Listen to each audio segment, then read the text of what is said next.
Olga Salnueva Arango es la esposa de René González, uno de los 5 antiterroristas cubanos encarcelados en Estados Unidos bajo acusación de atentar contra la seguridad nacional norteamericana. René González nació en Chicago, Estados Unidos, el 13 de agosto de 1956 en el seno de una familia de procedencia obrera que emigrara a Estados Unidos. El 2 de octubre del 61, sus padres deciden regresar y establecerse definitivamente en Cuba en compañía de sus 2 hijos, incorporándose de inmediato a las tareas de la revolución. Entre el 79 y el 82, René González realiza estudios en la Escuela de Aviación Carlos Ulloa en San Julián, Pinar del Río, graduándose de piloto. En el 82, la Sociedad de Educación Patriótico Militar le encomienda la tarea de formar pilotos para las Fuerzas Armadas Revolucionarias. A finales del 90, parte hacia Estados Unidos. Allí, junto con 4 compañeros, Fernando González, Gerardo Hernández, Ramón Labañino y Antonio Guerrero, decide dedicar su vida a la lucha contra el terrorismo hacia Cuba en la ciudad de Miami. Tenían la misión de recopilar información sobre los planes terroristas de los grupos anticubanos que operan desde Florida y de esta forma proteger la vida y los bienes de sus compatriotas. Los 5 fueron detenidos en septiembre del 98 en Estados Unidos y acusados de espías del gobierno cubano. Tras cumplir su condena, René González fue liberado de la prisión el 7 de octubre de 2011, aunque deberá permanecer en Estados Unidos bajo el régimen de libertad supervisada por 3 años más. René es el único de los 5 que ha sido puesto en libertad hasta hoy. Olga, muy buenos días. Muchísimas gracias por hablar con nosotros. Gracias a ustedes.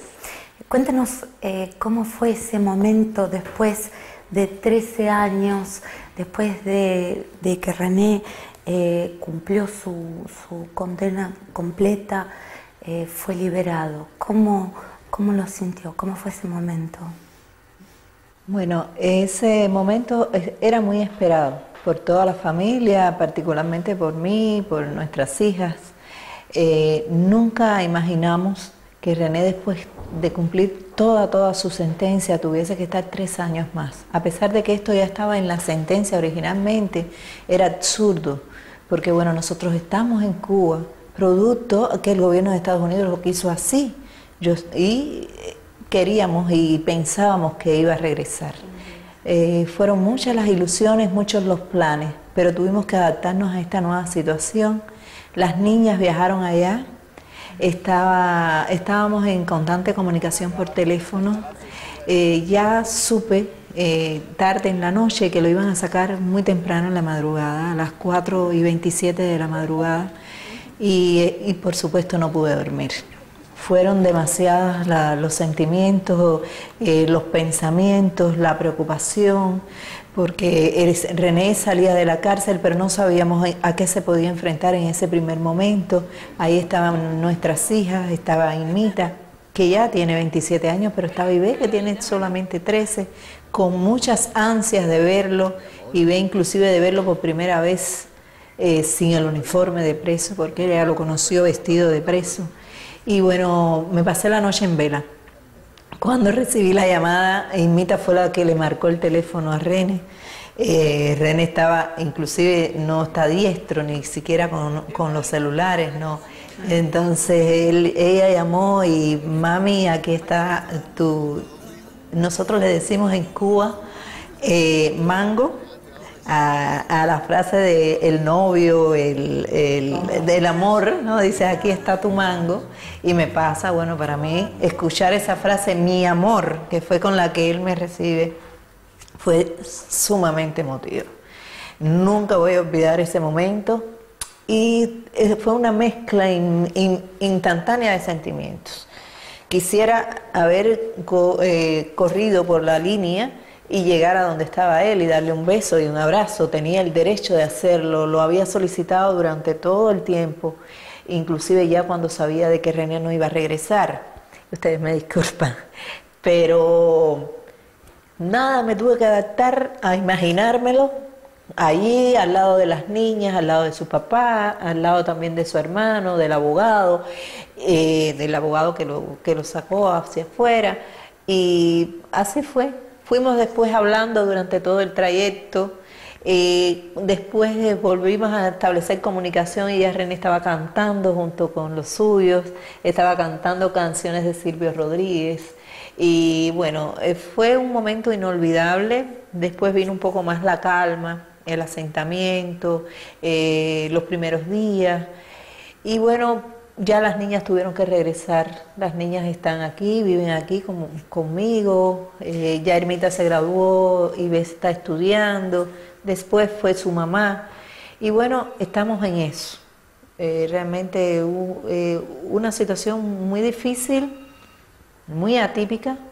Lo justo, lo normal es que la persona cuando cumple, haya sido injusto o no, cuando cumple una sentencia, cuando cumple una sanción, cuando no le debe nada a nadie, lo dejen regresar en paz a su casa. Y esto no ha ocurrido y además yo no puedo ir a verlo. Por más que no hayan podido encontrarse físicamente, de todos modos, como te decía, ha sido un gran alivio este momento, que ya está afuera. Ahora que por ahí puede permitirse echar la vista atrás a estos 13 años tan duros, ¿cuáles diría que fueron los momentos más difíciles? Bueno, han sido muchos los momentos difíciles. El arresto fue un momento muy difícil, fue muy inesperado en la forma que se produjo, muy cruel. Después, los primeros tiempos, cuando ellos fueron llevados a las celdas de castigo, que fueron incomunicados con el mundo exterior. Yo podía ir a verlo, pero sin embargo las niñas no. Y fue un ensañamiento real, porque las personas que están en ese llamado hueco, en ese llamado aislamiento, celdas de aislamiento solitario, en primer lugar solamente se puede estar 60 días. Ellos estuvieron 17 meses. ¿Eso cómo se argumentó, por ejemplo? ¿Cuba no pidió una explicación por qué los tienen tanto tiempo en el hueco? Bueno, esas fueron las primeras medidas antes de comenzar el juicio. Y decía que eran por problemas de seguridad. ¿Qué problemas de seguridad? Si estaban en una mole de concreto, un edificio que no se tiene acceso de ninguna forma, ellos no tenían ni siquiera una ventana al exterior, solamente pequeñas aberturas con cristales, pero estaban en un piso número 12. Eso era un castigo adicional. Esas celdas están diseñadas para cuando las personas que están en la población penal normalmente, entre ellos hay disturbios, hay problemas, hay discusiones, hay altercados, bueno, los cogen y como medida de castigo los ponen en ese lugar, los aíslan del resto de la población penal, pero tiene que haber un incidente y además por ley, para no afectar psicológicamente, porque es un hombre que está encerrado en unos pequeños metros, para no afectarlo no puede pasar ese castigo de 60 días. O sea, podemos decir tranquilamente que esos 17 meses fueron un acto ilegal por parte del gobierno de los Estados Unidos. Arbitrario. Ellos rompieron sus propias leyes. Sí, las leyes de las condiciones carcelarias. Y fue muy duro porque además las personas que están ahí, cuando vienen su familia con sus hijos, los bajan al salón de visita. En el caso de René no fue así. Dijeron que las niñas no podían subir allí y que él no lo podían bajar. Así pasaron muchos meses. Cuando el arresto, Ibe tenía 4 meses. Cuando se dio la visita, después que el abogado puso muchas veces mociones para que se produjera, ya Ibe tenía 13 meses. Y no fue en un salón de visita, fue en un pequeño salón con una mesa parecida a esta, donde René estaba en una esquina atado con una esposa en una silla. No dejaron cargar a su bebé. No dejaron que su hija mayor, que tenía cuando aquello solo 14 años, lo pudiera besar, que lo pudiera acariciar.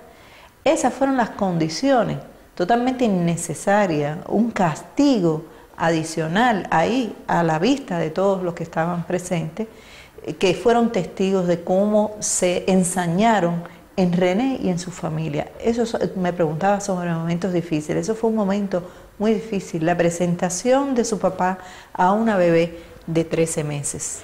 Ella, cuando vio tantas cadenas, cuando vio a los guardias con llaves, con cadenas, las esposas, en su mente infantil de bebé, lo único que parece que le vino fue lo que veía en la calle, un arreo, una cadena de un perrito y empezó a señalar con su dedo y empezó a decir que era un guau guau.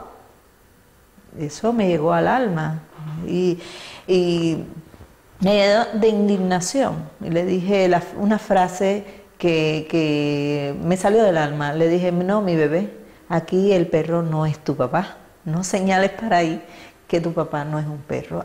Ahí no es tu papá.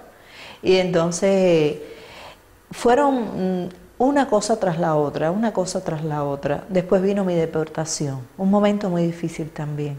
Cuando me detienen ese día, me ponen el uniforme más sucio que tenía y me preguntan si quería ver a René. Por supuesto dije que sí, pero ellos tenían la esperanza que en el encuentro surgiera la idea de que René definitivamente sirviera de testigo y arreglara esta situación familiar. Pero no fue así.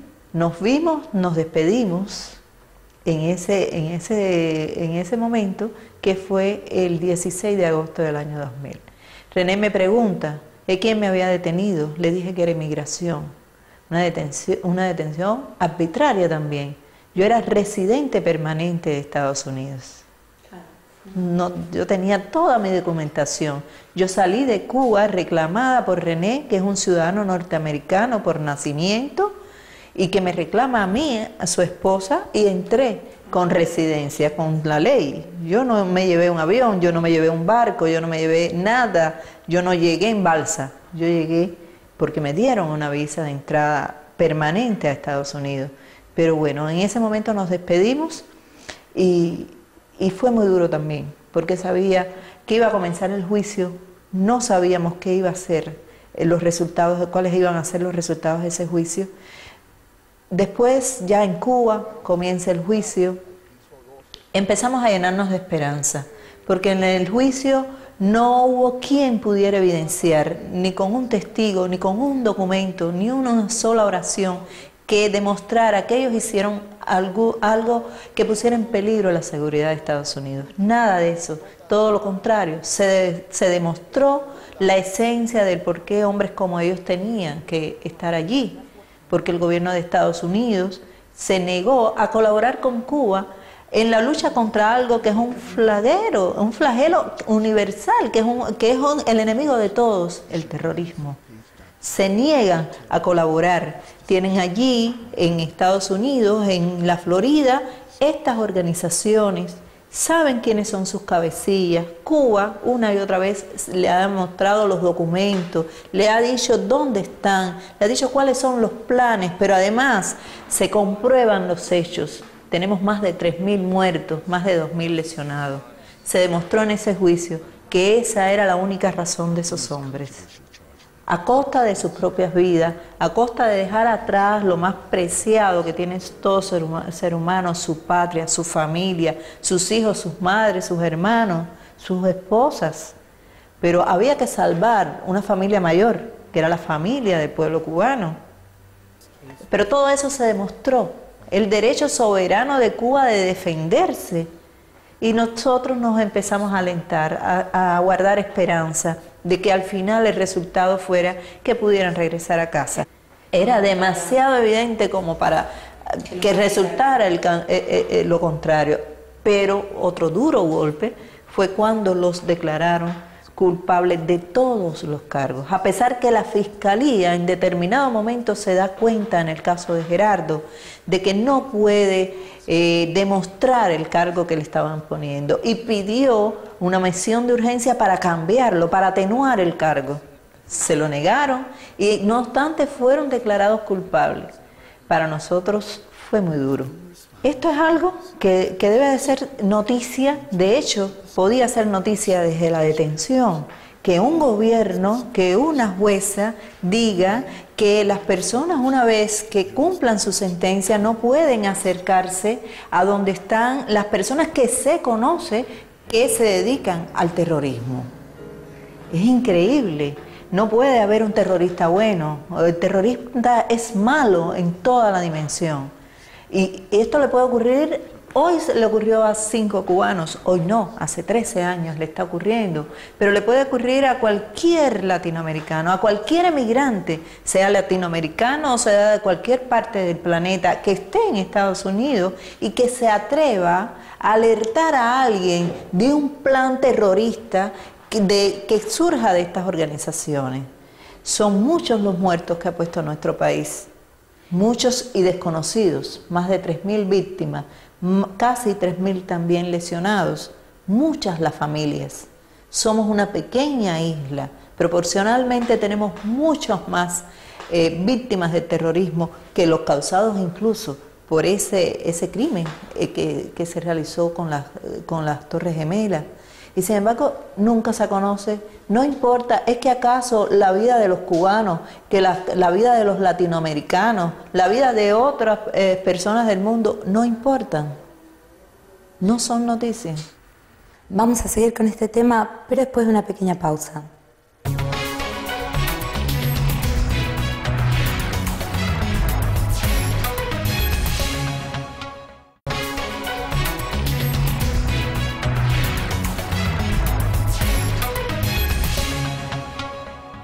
Y ahora sí, continuamos con Olga Salanueva, la esposa de René González.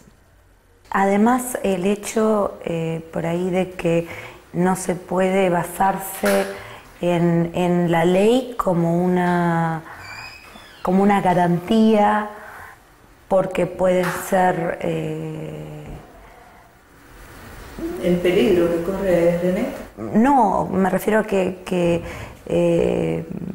no han hecho ningún caso de la ley, ya sé, desde el comienzo, ¿no? Sí, desde el mismo comienzo, bueno, te narraba de que fueron violentadas las leyes de las condiciones carcelarias en cuanto a ello, la ley del tratamiento para la evidencia, toda la evidencia que supuestamente ellos tenían en contra fue declarada secreta.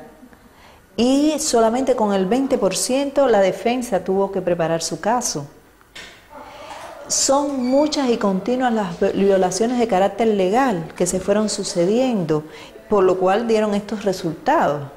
Es como que uno no puede sentirse seguro estando en los Estados Unidos. Hemos ido perdiendo esperanzas y perdiendo esperanza, un poco conociendo cómo se maneja la justicia dentro de la ley norteamericana. Incluso siendo ciudadano norteamericano. Hay 2 de ellos que son ciudadanos norteamericanos. Sin embargo, ahora sí, ahora quieren castigarlo por eso. Y nosotros hemos ido perdiendo las esperanzas en la medida que fue aumentando el tiempo en ellos en prisión, a medida que fuimos escalando en todos los niveles de la justicia norteamericana, porque en la primera instancia de apelaciones ganamos. 3 jueces del 11º Circuito de Atlanta determinaron que era imposible haber hecho un juicio que resultara ser imparcial en la propia ciudad de Miami, donde están estos grupos. Y sin embargo, la Fiscalía apeló al nivel más alto y se revocó esta opinión de los 3 jueces. Se llevó a los 12 jueces. Después hubo otro planteamiento, otra decisión, que fue la resentencia de 3 solamente. Se discriminó a Gerardo, el que tiene peor situación. En estos momentos tenemos una apelación que le dicen colateral, habeas corpus, basado nuevamente en la inocencia de los compañeros, en nuevos elementos, como es que la prensa, los principales periodistas que cubrieron el caso desde el arresto hasta nuestros días, se ha descubierto que fueron pagados por el gobierno. Esto es algo que también podía ser una buena noticia al mundo. Personas que dijeron desde el primer día que los estigmatizaron como espías, sin embargo ellos ninguno tiene el cargo de espía. 3 tuvieron el cargo de conspiración y sin embargo los pusieron, los condenaron, la prensa los condenó desde el primer día. ¿Pero por qué? Porque a las personas a que llegaba a esa información eran las personas que al azar iban a ser escogidos para conformar el jurado. Y era necesario, durante 2 años, si tú llegas a tu casa y pones la televisión y te están hablando de los 5 espías, y si tú coges el periódico y ves de 5 personas que vinieron a hacer daño a nuestra comunidad, y escuchas la radio que están hablando mal de ellos, si te llega de momento un telegrama que tú tienes que tener, que tienes la obligación, el deber de ser testigo de ese juicio, ya tú estás prejuiciado. Tienes que ser muy inteligente o tener mucha información, y en Estados Unidos y en otras partes del mundo no se tiene la suficiente información del tema Cuba. Cambiando un poco de tema, cuéntenos, en base a lo que le han contado sus hijas, en base a lo que ha hablado con él, ¿cómo lo nota? ¿En qué han cambiado? Si es que ha cambiado.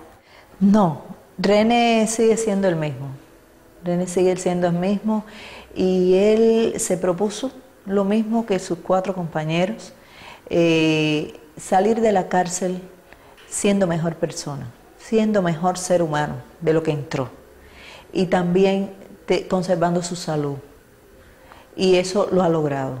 René, por supuesto, es un hombre bastante más viejo ya de lo que entró, pero sigue siendo un hombre el mismo, bien parecido, y bueno, es mi esposo, tengo que decirlo así. Tiene muy buena forma, a base de ejercicio, a base de tesón, a base de esfuerzo durante 13 años, pero sobre todo conserva la voluntad, conserva la sensación y el convencimiento, la convicción de todo lo que hizo fue por algo sumamente noble y que valía la pena. Vale la pena siempre hacer algo por el resto de la humanidad. Él, que lo vio desde adentro, ¿cómo ve los caminos para solucionar esta situación que, como usted bien decía, con su liberación aún está lejos de ser solucionada? Aún hay 4 que están Sí, mira, René me presos. decía una frase, dice que en cuanto había salido libre, pensó en Ramón. Ramón aún le queda la misma cantidad de tiempo que René acababa de cumplir. Primero pensó en Ramón, luego pensó en Gerardo, que no sabemos cuánto tiempo le pueda quedar. Ellos quieren, el gobierno de Estados Unidos quieren que esté toda la vida. Y eso le produjo una gran angustia en su corazón, un deseo inmenso de poder hacer algo para ayudar en medio de estas limitaciones tan fuertes que tiene, para ayudar a la promoción, a la divulgación del caso de los 5, y hay que darle un impulso a la batalla, hay que darle un impulso a esta lucha, pero ni él ni nosotros solos se lo podemos dar. Por eso es que agradecemos a personas como ustedes, que tan valientemente vienen a nuestro país a buscar la verdad. Y eso es lo que pedimos del resto de las personas, que busquen la verdad, que se informen. Está ahí la verdad, está oculta desde hace 13 años, pero es ahí. Cuando alguien llega a la verdad, inmediatamente surge la solidaridad, y eso es lo que ha pasado. Bueno, ojalá que cada vez más el pueblo norteamericano pueda tener conocimiento de lo que no se le dijo y reaccione a favor de estos 4 que aún han quedado en prisión. Sabemos que el pueblo norteamericano, como cualquier otro pueblo, en su gran mayoría somos más gente buena que gente mala.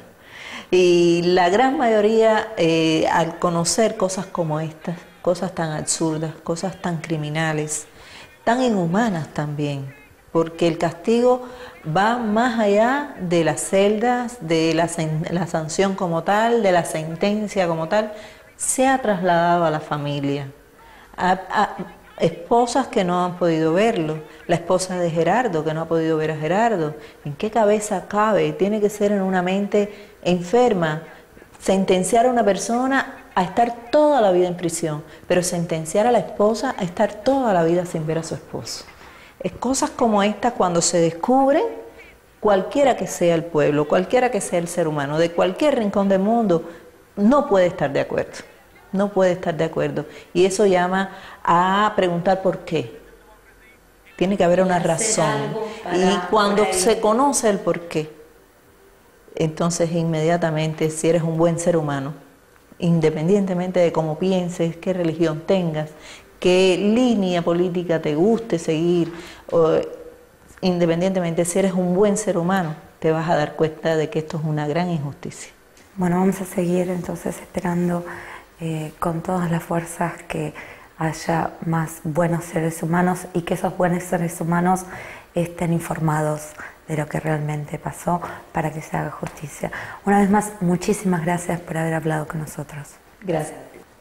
Esta ha sido Olga Salanueva, la esposa de René González, uno de los 5 antiterroristas cubanos que después de cumplir sus 13 años de condena, hace muy poquito ha sido puesto en libertad.